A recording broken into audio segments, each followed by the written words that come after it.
Hey guys, welcome back to the channel. So today I'll be checking Hellblade Senua's Sacrifice on my PC.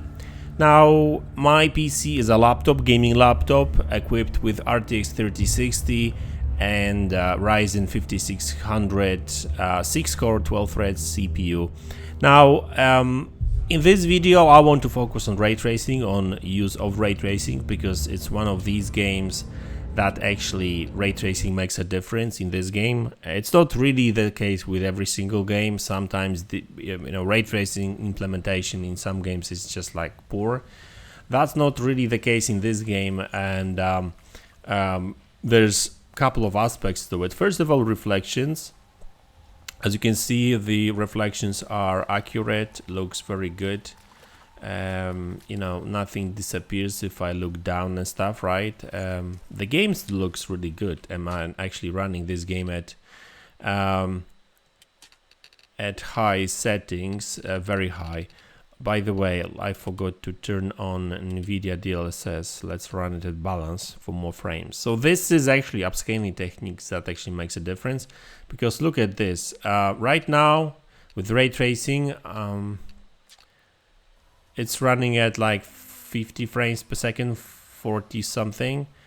If I turn on DLSS at balanced for like more frames, then it's going up to like 65, right? So DLSS, NVIDIA DLSS makes a huge difference.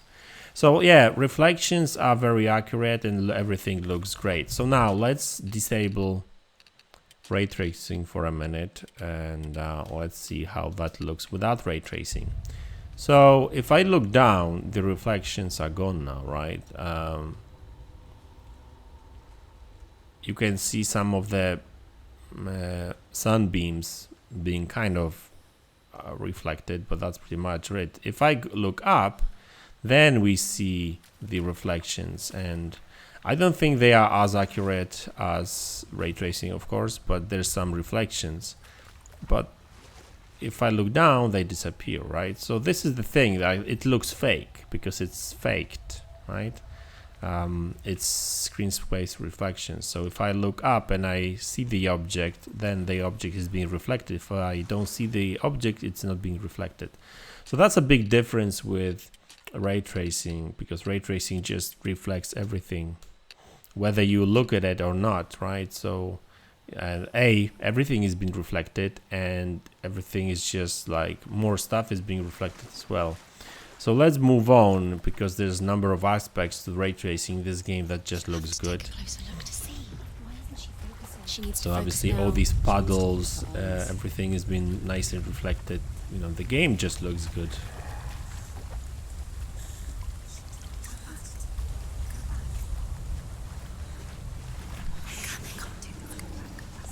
Yeah, this game was released in 2017 on PlayStation and PC, and even after all these years, it actually looks very good.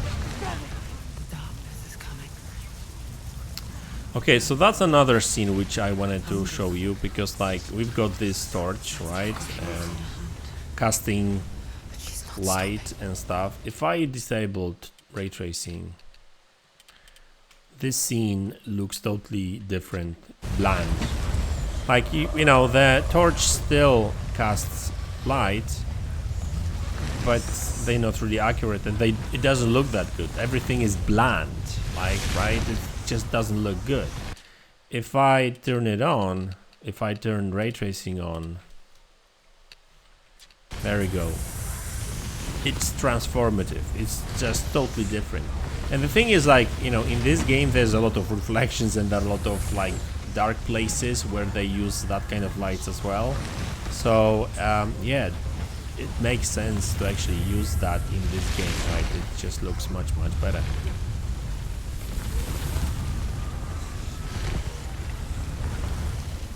Not this time.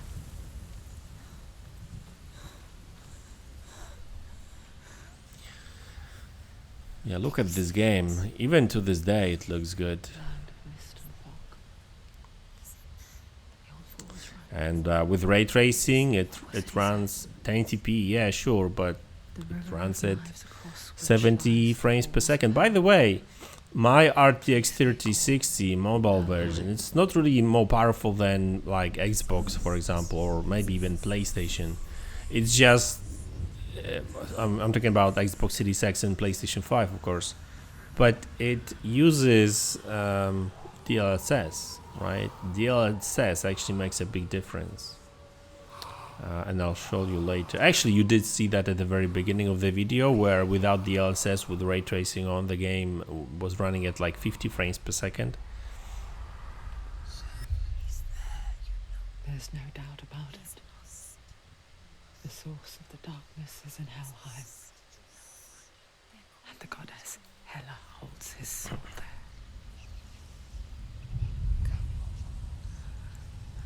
Her dear beloved,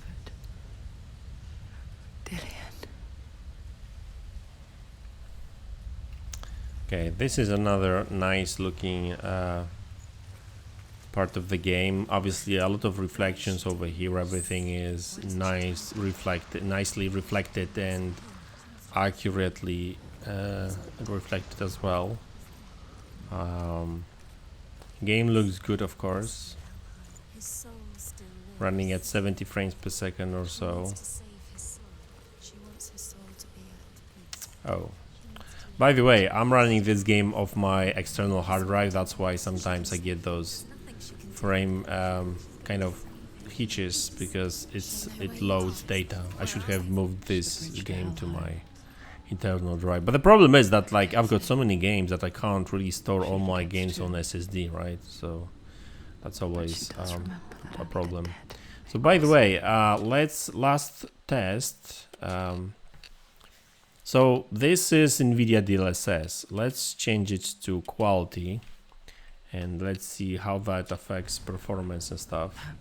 Yeah, quality obviously affects performance a little bit. It's running at 75 to 9 frames per second now.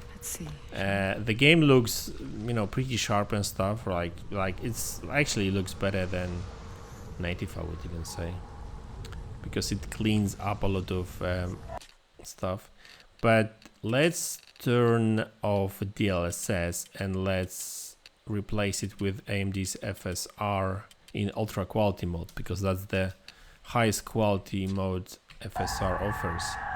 So the image quality takes a hit. Like, the game is a bit blurry now, but it's not too bad. And frame rate, well, similar, I guess.